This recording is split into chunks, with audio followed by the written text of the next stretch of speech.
Hello everyone, this is me Sadia है। मैं आपके लिए लेकर आई हूँ एक और रीडिंग जो कि होगी उन लोगों के लिए जो राइट नाउ नो कांटेक्ट में है और जानना चाह रहे हैं कि आपके पर्सन की आपको लेकर क्या थॉट्स हैं, क्या फीलिंग्स हैं। तो लेट्स फाइंड आउट। रीडिंग शुरू करने से पहले रिमाइंड करवा दूँ कि एक जनरल रीडिंग है। अगर आपको पर्सनलाइज रीडिंग लेनी है तो रीच आउट कर सकते हो। ईमेल आईडी डिस्क्रिप्शन बॉक्स में गिवन है। सो आप में से काफ़ी सारे लोगों के लिए ऐसा लग रहा है कि जो भी आपका पर्सन है जिसके साथ आप राइट नाउ नो कांटेक्ट में हो, ये पर्सन बहुत ज़्यादा रिग्रेट कर रहा है अपने डिसीजंस को, अपने बिहेवियर को। उसको लग रहा है कि उसने बहुत गलत किया जो भी किया इस रिलेशनशिप में।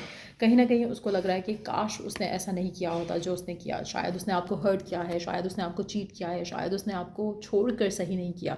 ऐसा उसको फीलिंग आ रही है, ऐसे उसको थॉट आ रहा है कि उसने गलत डिसीजन लिया है और उसको रिग्रेट हो रहा है, अपना पछतावा हो रहा है इस टाइम पे।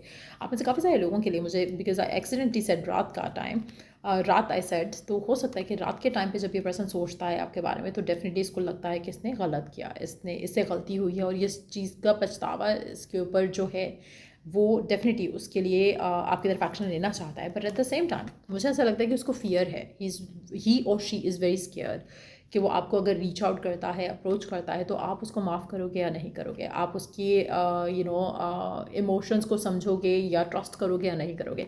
सो मुझे ऐसा लग रहा है कि वो आपकी तरफ एक्शन लेना चाहता है, but at the same time उसकी फियर्स उसको रोक रहे हैं। उसको लग रहा है कि उसको डाउट है कि शायद ही आप उसको जो है उसके किए के ऊपर उसको शर्मिंदगी तो है, लेकिन उसको ये फियर है कि शायद आप उसको माफ़ नहीं करोगे, जिसकी वजह से शायद वो अपने आप को फ़िलहाल रोक रहा है।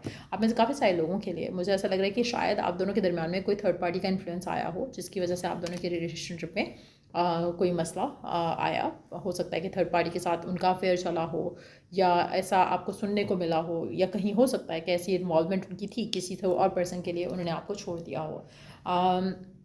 लेकिन ऐसा लग रहा है कि जैसे they have the fear of coming forward. आपके सामने आने से डर लग रहा है उनको, आपके साथ बात करने से डर लग रहा है उनको राइट नाउ। लेकिन यस, वो आपके पास आना चाहते हैं, वो आपके साथ अपने रिश्ते को रिवाइव करना चाहते हैं। आपके साथ जो रिलेशनशिप है उसको एक नई होप के साथ शुरू करना चाहते हैं फिर से। जो भी हुआ आप दोनों के दरमियान में, मुझे ऐसा लग रहा है कि अगर थर्ड पार्टी के साथ था कुछ, क्योंकि मुझे ऐसा लग रहा है कि if there was a third party की इन्वॉल्वमेंट तो कहीं ना कहीं थर्ड पार्टी का सिचुएशन जो है वो अब क्लियर हो चुकी है। अब वो इस रिलेशनशिप की इक्वेशन से, आपके रिलेशनशिप के इक्वेशन से निकल चुकी है। लेकिन अगर आप इस इंसान को टाइम देते हो, चांस देते हो फिर से, तो जस्ट नो दैट कि इसने एक दफ़ा आपको हर्ट किया है। अगर आप फिर भी इसको चांस देना चाहते हो तो आपको बहुत ज़्यादा थॉटफुल होकर देना पड़ेगा, बहुत ज़्यादा केयरफुल होकर देना पड़ेगा कि क्या आप इस इंसान के ऊपर फिर से ट्रस्ट कर सकते हो या नहीं। क्योंकि आप में से काफ़ी सारे लोगों के लिए मुझे ऐसा लग रहा है कि आपको ऐसी फीलिंग आ गई कि शायद आप कंप्रोमाइज़ तो नहीं कर रहे हैं इस इंसान के साथ रहकर या इस इंसान के साथ होकर।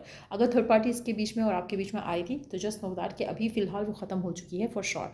लेकिन इस पर्सन पर फुली ट्रस्ट कर पाना या बिल्ड कर पाना वो ट्रस्ट फिर से, मुझे लगता है कि वो थोड़ा मुश्किल रहेगा। लेकिन येस, आपका पर्सन, अगर हम उसकी करंट एनर्जी की बात करें, उसकी थॉट्स एंड फीलिंग्स की बात करें, तो डेफिनेटली वो आपके साथ फिर से एक रिलेशनशिप को जो है वो शुरू करना चाहता है और चाहता है कि वो आप इस रिलेशनशिप में उसको चांस दो, उसको अंडरस्टैंड करो और फिर से एक रिलेशनशिप जो है आपका और उसका स्टार्ट हो जाए।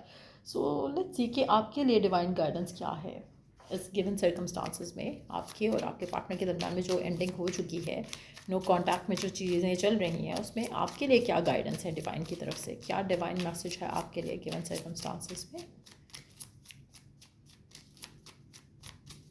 अच्छा, एक चीज़ मैं यहाँ पे मेंशन करूँगी कि अगर आप पिछली वाली चीज़ों को भुला नहीं सकते हो, अगर आपके माइंड में ये थॉट या फियर रहेगा कि पर्सन ने चीट किया या पर्सन ने किसी और की वजह से आपको छोड़ा या कुछ हुआ आप दोनों के दरम्यान में which led to the ending, तो अगर आप उस चीज़ से निकल नहीं पाओगे तो आई वुड नॉट सजेस्ट कि आप रिवाइव करो इस कनेक्शन को। जब ये पर्सन आपकी तरफ अगर एक्शन लेता है तो मुझे ऐसा लगता है कि आपको अपने पास्ट को भुलाकर स्टार्ट करना पड़ेगा, अदरवाइज आप फिर से वही सब अट्रैक्ट करोगे अपनी लाइफ में जो पहले हुआ। तो जस्ट बी माइंडफुल।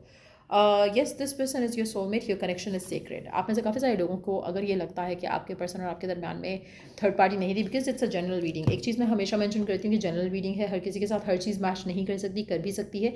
तो आपको पता होगा कि आपका एंडिंग क्यों हुआ था। If there was a third party, एक चीज़ मैं मेंशन करूँगी, तो आपका ट्रस्ट शायद आपको बिल्ड करने में प्रॉब्लम होगी इस इंसान के साथ। अगर आप ऑलरेडी शादीशुदा हो इस इंसान के साथ, राइट नाउ नो कॉन्टैक्ट चल रहा है, तो उसमें कहीं ना कहीं आप कंप्रोमाइज़ ऑलरेडी कर रहे हो इस इंसान के साथ। अगर आपको लगता है कि पर्सन आपका सोलमेट है, आप इसके साथ खुश रहना चाहते हो, आप इसी के साथ रहना चाहते हो, तो आपको इस इंसान को चांस देना चाहिए, टाइम देना चाहिए। बट यस अगर आपको लगता है कि this person has been toxic in some ways, तो इन दैट सिचुएशन आपको अपने लिए डिसीजन खुद लेना है, क्योंकि ये जनरल रीडिंग है तो हर किसी के लिए ये पर्सन आपका सोलमेट नहीं होगा, हो भी सकता है बट नहीं भी हो सकता है। तो इसलिए अगर कोई मेजर डिसीजन लेना है अपनी लाइफ का तो उसको हमेशा पर्सनलाइज रीडिंग के साथ ही लिया करो। You are enough, the person you are meant to be will love you the way you are, you don't need to change. आप में से कुछ लोगों के लिए आपको चेंज होने की ज़रूरत नहीं है। आपका जो पर्सन होगा, अगर आपके और इसके दरम्यान में कुछ अनबन इसलिए हुई थी क्योंकि वो चाह रहे थे कि आप अपने आप को चेंज करो, बदलो, तो you don't have to do that. आपका जो पर्सन होगा, जो आपको पसंद करने वाला होगा, वो जो आपका लाइफ पार्टनर होगा, जो डिस्टाइंड पार्टनर होगा, वो आपको वैसे भी प्यार करेगा, वैसे भी चाहेगा जैसा आप हो। आपको उसके लिए बदलने की ज़रूरत नहीं है। Unbreakable love, this person has genuine love for you, you can overcome any issues that may arise. अच्छा, आप में से काफ़ी सारे लोगों के लिए, to be honest, even though की जनरल रीडिंग है, लेकिन लग रहा है कि आपका रिलेशनशिप इस इंसान के साथ काफ़ी स्ट्रॉन्ग है।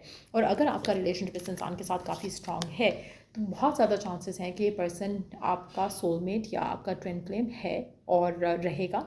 लेकिन आपके दरमियान में डिफ़िकल्टीज़ क्या रही हैं, डिफ़िकल्टीज़ अगर आपको लोगों की वजह से रही हैं, again third party doesn't have to be another person. उस तरह से हो सकता है कि रोमांटिकली थर्ड पार्टी ना हो सकता है थर्ड पार्टी का इन्फ्लुएंस हो, जैसे पेरेंट्स हो गए, फैमिली हो गई, फ्रेंड्स हो गए, वो भी एक एक मेजर चीज़ हो सकती है। लेकिन अब आपका पर्सन रिग्रेट कर रहा है अपने डिसीजंस को, अपने एक्शंस को। बट हैविंग सेड दैट, अगर आपको लगता है कि पर्सन के साथ आपका कनेक्शन बहुत ही ज़्यादा स्ट्रॉन्ग है, बहुत ही ज़्यादा एक मैजिकल कनेक्शन आपको फील होता है अपने पार्टनर के साथ, इन दैट सिचुएशन शायद यही पर्सन आपका सोलमेट या ट्विन फ्लेम है। लेकिन येस, अगर आप फिर भी एक दूसरे के साथ एक नया कनेक्शन रिवाइव करते हो और इस रिलेशनशिप को आगे लेके जाते हो, उसमें काफ़ी हद तक डेफिनेटली चांसेस हैं कि आप हील कर जाओ। इस रिलेशनशिप के को रिन्यू करने से पहले हील करके अगर आप एक्शन लेते हो तो चांसेस हैं कि रिलेशनशिप लास्ट करेगा, लेकिन हील करना बहुत ज़रूरी रहेगा। अगेन ट्रस्ट बिल्ड होना और बिल्ड होने देना बहुत ज़रूरी है। रशन नहीं करना है। इस इंसान की तरफ से अगर कोई एक्शन आता है जहाँ पर ये आपकी तरफ एक्शन लेना चाह रहा है या आपसे बात करना चाह रहा है या अपने गलतियों की माफ़ी मांगना चाह रहा है, तो कोशिश करो कि पहले you give them a chance. अगर वो अपने आप को, अपने प्यार को, अपनी सीरियसनेस को प्रूव कर पाते हैं तो give them a chance, but otherwise I would suggest you not to.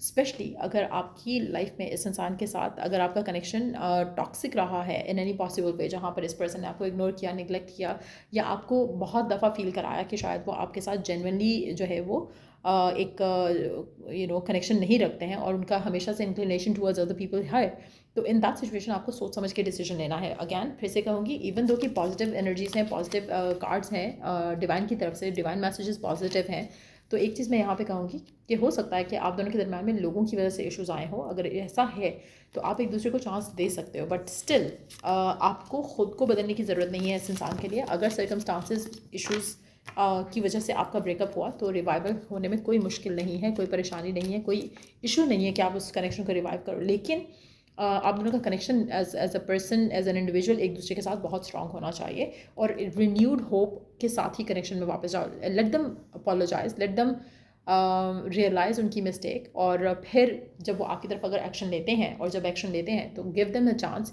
Based on कि वो क्या प्रूव करते हैं आपको, आपको लेकर, इस कनेक्शन को लेकर। सो या ये है आपके पर्सन की करंट एनर्जी टुवर्ड्स यू। वो आपके साथ अपना रिवाइवल चाह रहे हैं अपने रिलेशनशिप का, बट येस डिसीजन आपका खुद का होगा। सो मेक श्योर करो कि अगर आप श्योर हो तो ही चांस दो। सो या ये रीडिंग आप लोगों की, अगर आपको इस रीडिंग से हेल्प मिला है, गाइडेंस मिला है, तो लाइक शेयर सब्सक्राइब जरूर करो। चलो I do the next read. Take care, bye.